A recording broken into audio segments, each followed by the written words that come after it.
Good morning friends. Actually रविवारची सकाळ होती आणि सकाळ सकाळी इतका सुंदर नजारा होता ना टेरेसवर. म्हटलं चला आज शूट करूया. म्हणजे मला सकाळी माझं रुटीनच आहे, सकाळी रोज पाऊण तास मी आमच्या टेरेसवर फिरते, एकदम फ्रेश हवा असते ना म्हणून. तर ही आहे आमची वाडी, म्हणजे माझ्या अहोंनी ही वाडी केलेली आहे छोटीशी. फ्रेश व्हेजिटेबल लावलेले आहेत, म्हणजे अजून लहान आहेत, छोटीशी रोपं आहेत. त्याचा शॉट मी नंतर सेंड करेल. आणि हे आहे आमच्या हापूस आंब्याचं झाड. मोहर आलं आहे, खूप सारा मोहर आलं आहे. तर नेचरमध्ये राहायची काही अलगच मजा असते ना. ही मजा शहरात नाही, म्हणजे फ्रेश हवा तर शहरात नाहीच. तर हे आमचे अहो मला बोलले कंटाळा आलाय तर आज पानाची रोटीच भाज, म्हणजे जे वडीलधारी माणसं भाजायचे ना त्याच टाईपमध्ये. तर ते मला केळीची पानं आणून देत होते, फ्रेश केळीची पानं कुठे शोधत होते. तर नमस्कार, मी अमिता पाटील आणि माझ्या कुकिंग चॅनलमध्ये तुम्हा सर्वांचं स्वागत आहे. तर कधी कंटाळा आला का आपल्याला कसं वाटते की आज काय बनवायचं ब्रेकफास्टमध्ये, तर म्हटलं चला आज पानाची रोटीच भाजूया. तर त्यासाठी आपल्याला लागणार आहे ओला नारळ. तर इथे मी ओला नारळ घेतलेला आहे, अर्धा नारळ लागेल आपल्याला. तर नारळ खवून घेतला तरी चालेल. ॲक्च्युली ही रेसिपी ना माझ्या सासूने सांगितली होती मला, म्हणजे माझ्या सासू खूप छान बनवायची पानाची रोटी. सासूबाईंना नाही नीट जमायचं, पण मला नीट जमते. तर आम्ही कधी हमेशा म्हणजे मी बनवतच असते ही रेसिपी. तर म्हटलं चला आज शेअर करूया आपण ही रेसिपी. वडीलधारे मंडळीची रेसिपी आहे. तर इथे मी नारळ घेतलेला आहे, बारीक कट करून घेतलेला आहे. तो आता मिक्सरमध्ये फिरवून घ्यायचा आहे, एकदम बारीक करून घ्यायचा आहे. आणि त्यामध्येच मी वेलच्या ॲड करत आहे. 2-3 वेलच्या घ्यायच्या आहेत, त्यासुद्धा त्यामध्ये ॲड करायच्या आहेत. जायफळ ॲड करू नका, कारण की यामध्ये जायफळ ॲड नाही करत, फक्त वेलचीच टाकतात. तर इथे मी त्यामध्येच म्हणजे नारळमध्येच वेलची ॲड करत आहे. आता नारळ फिरवून घ्यायचं आहे, एकदम बारीक करून घ्यायचं आहे. तर हे बघा छान असं आपलं नारळ मस्त बारीक झालेलं आहे. आता गूळ कट करून घ्यायचं आहे. तर थोडंसं म्हणजे चवीनुसार जितकं तुम्हाला हवं असेल ना तितकं चवीनुसार गूळ कट करून घ्यायचं आहे. तुम्ही साखर ॲड केली तरी चालेल.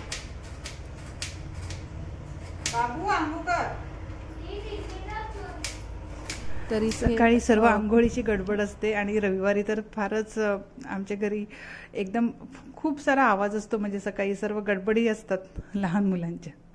असं तर इथे मी घेतलेलं आहे 1.5 वाटी तांदळाचं पीठ, थोडंसं तुपाला थंडी लागलेली आहे, त्याला साईडलाच ठेवून देऊया. थोडंसं चवीनुसार मीठ घेतलेलं आहे. आणि हा आपला किसलेला गूळ घ्यायचा आहे. तुम्ही गुळाऐवजी साखर घेतली तरी चालेल, पण मी इथे गूळ घेतलेला आहे चवीनुसार. आणि इथे हे आपला खवलेला नारळ, ॲक्च्युली मिक्सरमध्ये फिरवलेला नारळ, ओला नारळ घ्यायचा आहे. आता हे सर्व एकजीव करून घेऊया. छान असं पिठामध्ये सर्व मिक्स करून घ्यायचं आहे, एकदम सर्व एकजीव करून घ्यायचं आहे. आणि आता काय करायचं, थोडंसं कोमट पाणी घ्यायचं आणि कोमट पाण्याने मळून घ्यायचं.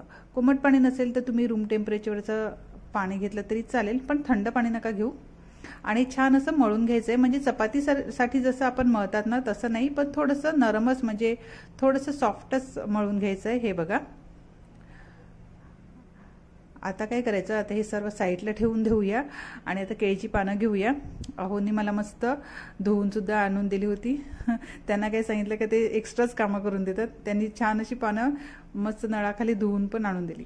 म्हणजे ॲक्च्युली ते घरी असले ना का मी थोडीशी आळशी होते, अर्धी कामं माझी तेच करतात, म्हणजे अशी थोडीशी हेल्पची कामं असो. तर ही आता पानं घेतलेली आहेत मी. एक लोखंडी तवा घ्यायचा आहे, जाड बुडाचा असतो ना लोखंडी तवा, तो घ्यायचा आहे. त्यावर अशी एकावर एक अशी 5-6 पानं ठेवून द्यायची आहेत. हे बघा, म्हणजे पानाची रोटी अशी करपत नाही, म्हणजे खाली लागत नाही असं. आमच्या इथे पानाची रोटी बोलतात त्यांना. तर आता काय करायचं, त्याच्यावर हे सर्व आपले मिश्रण आहे ना ते पसरवून घ्यायचं आहे, म्हणजे रोटीचा आकार देऊन घ्यायचा आहे. हाताने असं पसरवायचं, जशी आपण हातरोटी थापतात ना त्याच टाईपमध्ये. हे बघा असं चपटी मस्त छान अशी चपातीचा आकार द्यायचा आहे. आणि त्यावरती आता अजून 2-3 पानं ठेवून द्यायचे आहेत आणि वरती एक झाकण ठेवायचे. ते माझं डिलीट झालं, वरती पानं ठेवायचं. तर हे बघा आता 20 मिनिटापर्यंत एकदम गॅस बारीक करून ठेवायचा आहे आणि 20 मिनिटानंतर चेक करायचं आहे. 15 मिनिटं झाली तरी चालेल, म्हणजे एकदम गॅस बारीक असताना 15 मिनिटापर्यंत ठेवून द्यायचं आणि चेक करायचं 15 मिनिटानंतर. गॅस मोठा अजिबात करू नका, एकदम मंद ठेवायची आहे, नाही तर करपून जाईल. ठीक आहे.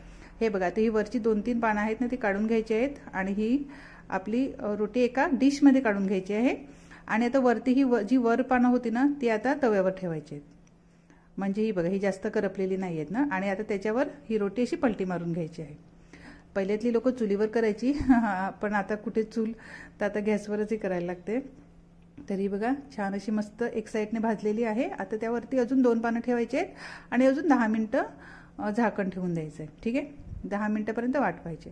तर 10 मिनटानंतर छान अशी रोटी आपली तयार झालेली आहे. म्हणजे अर्धा तास लागतो एकदम गॅस बारीक करून, पण छान लागते. म्हणजे लहान मुलांना सुद्धा आवडते, कारण की ह्यामध्ये नारळ वगैरे असतं ना, नारळ गूळ आणि तूप वगैरे, तर मस्त लागते. म्हणजे पोटभर जसं होते. म्हणजे कधी कंटाळा आला ना आपल्याला एक्स्ट्रा म्हणजे काहीतरी बनवायला, तरी पानाची रोटी खूप उत्तम पर्याय आहे. तुमच्याकडे जर केळीची पानं अवेलेबल असेल तर तुम्ही सुद्धा बनवून ट्राय करून बघा, खूप छान लागते. ठीक आहे, केकसारखी कट नाही होत कारण की हे तांदळाचं पीठ आहे, पण मस्त आहे बघा, छान अशा वड्या पडतात. आणि तुम्ही नक्की ट्राय करून बघा. हे बघा मस्त अशी झालेली आहे. तर तुम्ही नक्की ट्राय करून बघा. आणि जर तुम्हाला माझा व्हिडिओ आवडत असेल तर माझी यूट्यूब चॅनलला सबस्क्राईब करा. आणि तोपर्यंत खा पिया मस्त राहा. Okay friends, thank you, take care, bye bye.